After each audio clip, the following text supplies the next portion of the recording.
اعوذ باللہ من الشیطان الرجیم بسم اللہ الرحمن الرحیم۔ عزیز دوستوں، السلام علیکم ورحمۃ اللہ وبرکاتہ۔ 10 روزہ آن لائن سیرت صحابیات کوئز پروگرام کے دوسرے ایپیسوڈ کے دوسرے سیشن میں آپ تمام کا استقبال ہے۔ انشاءاللہ آج کے سیشن میں ہم ام المومنین حضرت عائشہ صدیقہ رضی اللہ عنہا کی سیرت مبارکہ کا پہلا حصہ پڑھیں گے۔ بسم اللہ الرحمن الرحیم۔ آپ کا نام عائشہ اور لقب صدیقہ تھا۔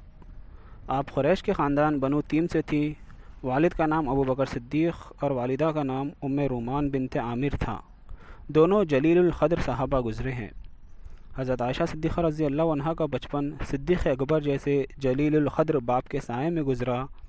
بچپن ہی سے وہ بے حد ذہین تھی اور اپنے بچپن کی تمام باتیں انہیں یاد تھی۔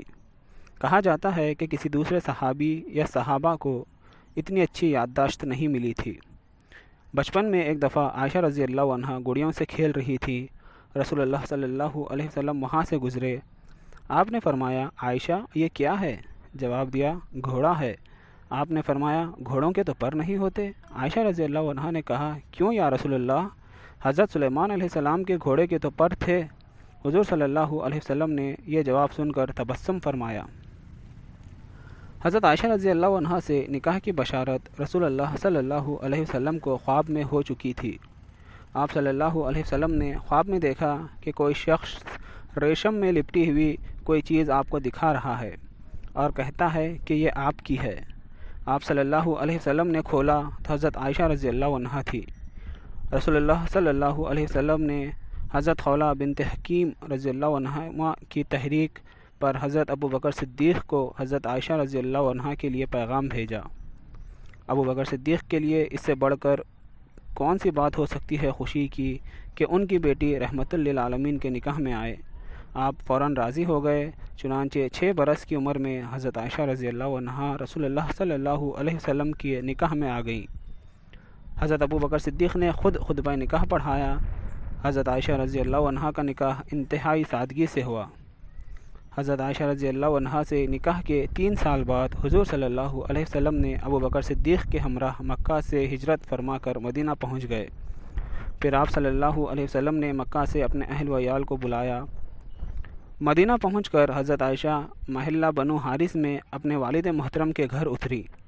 اس وقت تک ابھی آپ کی رخصتی عمل میں نہیں آئی تھی۔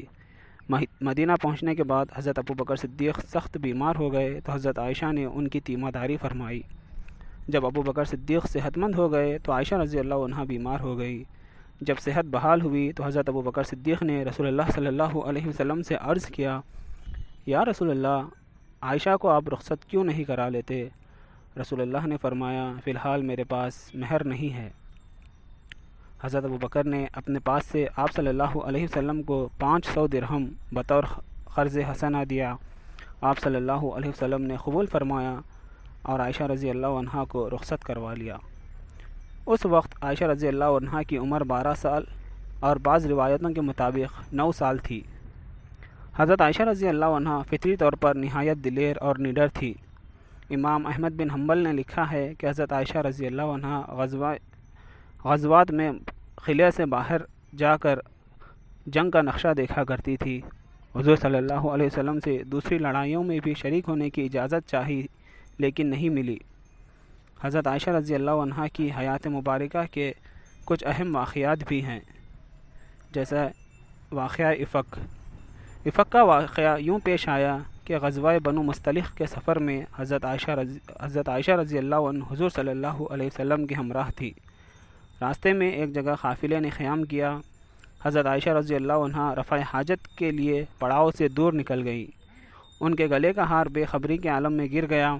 واپسی پر پتہ چلا تو بہت مضطرب ہوئی، پھر اسی سمت لوٹی۔ جب ہار ڈھونڈ کر واپس پہنچی تو قافلہ روانہ ہو چکا تھا۔ گھبرا کر چادر اوڑھ کر وہیں لیٹ گئی۔ حضرت صفوان بن معطل کسی انتظامی ضرورت کے سلسلے میں پیچھے رہ گئے تھے۔ انہوں نے حضرت عائشہ رضی اللہ عنہا کو پہچان لیا، ان سے پیچھے رہ جانے کا سبب پوچھا۔ جب واقعہ معلوم ہوا تو ہمدردی کے ساتھ ام المومنین کو اونٹ پر سوار کر کے عجلت کے ساتھ قافلے کی طرف روانہ ہوئے اور قافلے سے جا ملے۔ مشہور منافق عبداللہ بن ابی کو اس واقعے کا پتہ چلا تو اس نے عائشہ صدیقہ رضی اللہ عنہا کے متعلق مشہور کر دیا کہ اب وہ باعصمت نہیں رہی۔ چند سادہ لوح مسلمان بھی اس غلط فہمی میں مبتلا ہو گئے۔ ناحق بدنامی کے خوف سے حضرت عائشہ بھی سخت بیمار ہو گئی۔ اس وقت غیرت الہی جوش میں آئی اور آیت برات نازل ہوئی۔ جب تم نے یہ سنا مومن مردوں اور مومن عورتوں کی نسبت نیک گمان کیوں نہیں کیا اور کیوں نہ کہا یہ صریح تہمت ہے؟ سورہ نور۔ آیت برات کے نزول سے دشمنوں کے منہ سیاہ ہو گئے اور سادہ لوگ مسلمان جو غلط فہمی کا شکار تھے سخت شرمندہ ہوئے۔ انہوں نے نہایت عاجزی سے اللہ اور اللہ کے رسول سے معافی مانگی۔ حضرت عائشہ اور ان کے والدین کو قدر تا بے حد مسرت ہوئی۔